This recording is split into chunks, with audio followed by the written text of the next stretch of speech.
All Blacks 2019 Rugby World Cup campaign. It's the bit of an end of an era for the All Blacks with a few guys on the way out, but also in the fact that they didn't win the Rugby World Cup. They won the last two after breaking that duck between 1987 and 2011. 2011 and the next one on 2015, but not able to get the third one in a row. I'll go over some of the kind of key stats throughout the campaign for the All Blacks, the results obviously, and see if we can identify some patterns and whatnot that were going on with the ABs. Campaign started off pretty well, must be said. A win over South Africa that was always going to be the biggest game of that pool, and sure enough it was, 23 points to 13. Neither team you feel like was at 100% in that game. It's the warm-up games coming to a conclusion in the start of the World Cup, so you kind of expect things to tighten up a bit and teams to not quite be as sharp as they will become the later stages of the tournament. New Zealand had a couple of really good moments in that game. The officiating wasn't the best, but again, I still think the All Blacks in that game were deserved winners, not by a whole lot, but again, it was 10 points in the end. It could have been slightly closer. The run meters and whatnot were pretty even. The possession and territory was not too far away. South Africa had the better of the territory, more so than the possession. Neither side tackled that great. The All Blacks were at 82, but for that one, the Springboks were at 76. And if you're looking at this from a Springbok point of view, that actually may have been kind of a wake-up call or a galvanizing moment or something, because I've looked at their numbers, and after this game, their defensive stats just really go through the roof. I mean, part of that is you're not playing the All Blacks, and the All Blacks do have a lot of attacking threats and make teams miss tackles, but also that's not the whole story. A lot of that is from the South African side really just lifting. I'm not trying to say that the All Blacks won the South Africans the World Cup, just in case that sounds like that. But I thought that was a good result for the All Blacks, if nothing else, and maybe for Rassie gave him some ideas on where to tinker. Penalties won. They won more penalties in that game, and they created more clean breaks. The one area of concern for the All Blacks in that game was their line-out. The South Africans were at 100%, so there's one area they didn't need to tinker. It was the line-out. That South African line-out was phenomenal through the whole tournament. The All Blacks were only at 77% for that one, and the All Blacks line-out not being stellar will kind of become a theme throughout these numbers. The next couple of games against Canada and Namibia, those were always games where the All Blacks were going to rack up a pretty big score, 63-0 and 71 points to 9. They dominated run meters. They almost got 1,000 run meters against Canada, almost 800 against Namibia. They dominated territory and possession. They tackled almost at 90% in both games.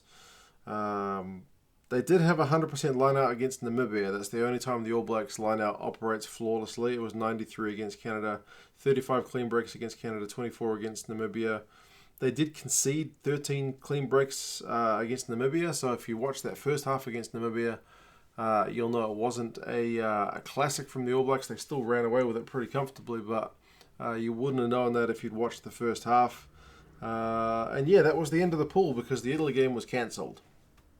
It's unfortunate because the Italians were in a position where they needed to get an absolute history-making first win over the All Blacks to even look at getting out of the pool, but the game got cancelled. Obviously, cancelled for safety reasons. You can't argue with that.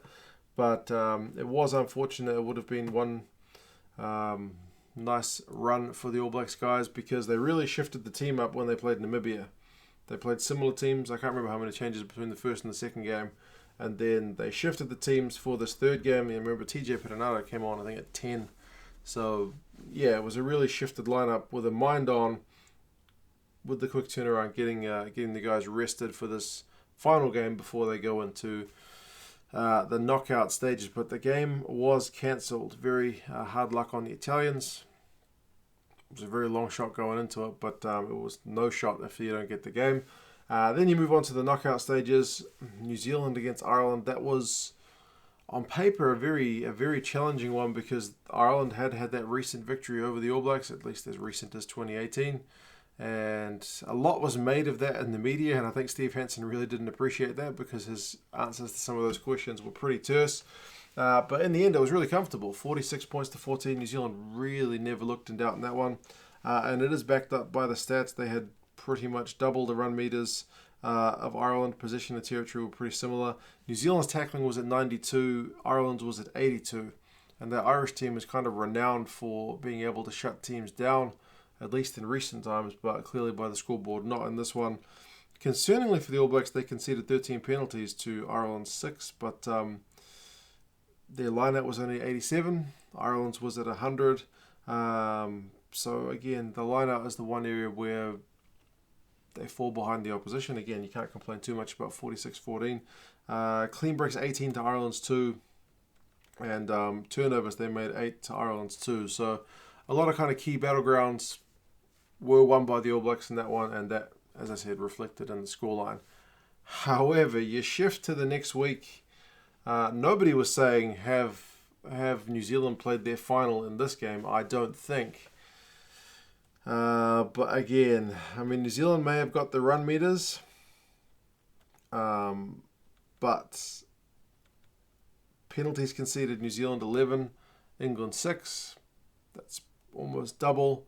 New Zealand's line-out was at 81, England's was at 90, and they were kind of able to make up for that against Ireland at the breakdown with the turnovers they were able to get. Remember, it was 8-2 against Ireland. It was a flip of the script with England, because England got 13, New Zealand only got 5.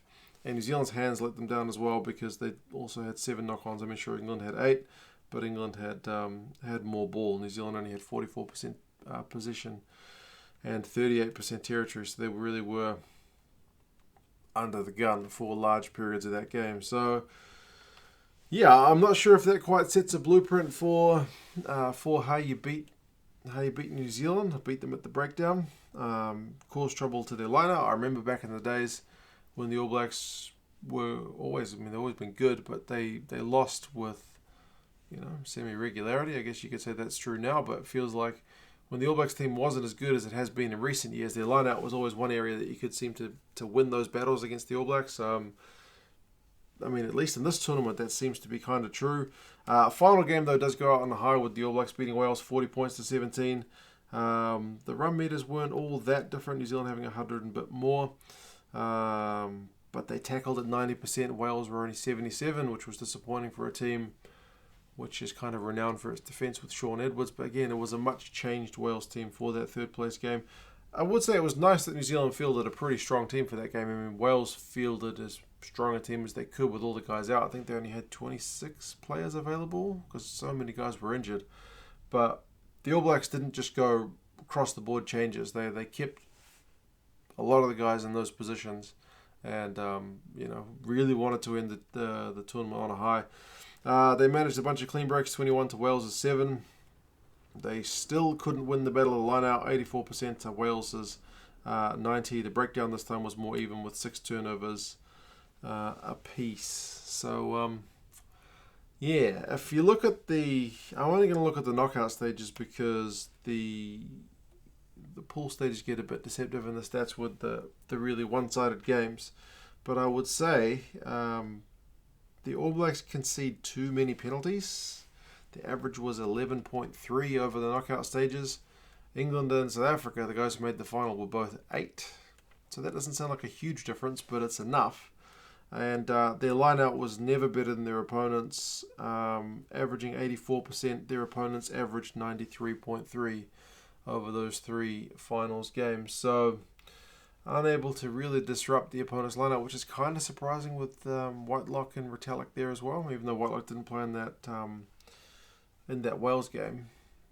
But and the breakdown pretty similar, 6.3 to the opponents, getting 7 turnovers. There's not a whole lot in that, but yeah, the All Blacks are definitely beatable. That's been proven a fair bit in recent times. Steve Hansen kind of mentioned at the end of the World Cup that teams like England and South Africa are the teams that New Zealand now has to catch. They'll get a chance next year, but we've still got a wee way to go before the Southern Hemisphere teams get underway again. Fortunately, the Six Nations is a wee bit closer than all that. Individual contributors for the All Blacks, obviously, we're losing the likes of Ben Smith, Kieran Reid, Sonny Bill Williams, Matt Todd, Ryan Crotty. There's a bunch of guys leaving. but there will be guys stepping up. New Zealand did go with kind of a young squad for most of the games this World Cup. Mo'unga, he's not like 21, but he's, in terms of caps, not all that experienced. He did a pretty stellar job, I thought, at 10 for a guy stepping into the shoes of a two-time World Player of the Year in Beauden Barrett. So he forced him to fullback.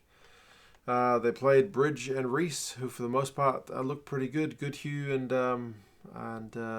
ALB. For the most part, maybe not so much in that game against England, but for the most part, it looked pretty good. With the other guys like SPW and Crotty going, it's good to know that there are those stocks there. It's also an interesting one because with the Ireland game, there was a lot of talk about how Joe Schmidt's got things wrong because he's kept almost the same squad that beat the All Blacks last year, whereas Steve Hansen has reinvented everything by switching. Was it 7 of the players were the same? About half the team had changed between 2018 and 2019, and that was the scoreline. So that was kind of the headline that, changing the game plan up was what worked in Steve Hansen's favour. But then after the England result, there was talk that maybe we should have gone for more of the veterans because the young guys couldn't get it done. So I guess what a difference a week makes, eh? But third place for the All Blacks. If you're going to give them a grade, I feel like the All Blacks go into every campaign probably wanting to win the World Cup. So I doubt they would give themselves a pass. It's another semi-final exit. New Zealand have gone out in quite a few semi-finals. So yeah, I don't think you can pass the All Blacks on this one, but you wouldn't be too hard on them either because they did go out in a pretty decent way, and it was just that one game where they really got dominated. But hey, things will always look up for New Zealand rugby. It's our number one game, so there'll be new guys coming through to fill the boots of the old guys, and hopefully they will also do the jersey proud. You guys let me know your thoughts on the All Blacks Rugby World Cup campaign, and I'll talk to you again soon. See you later.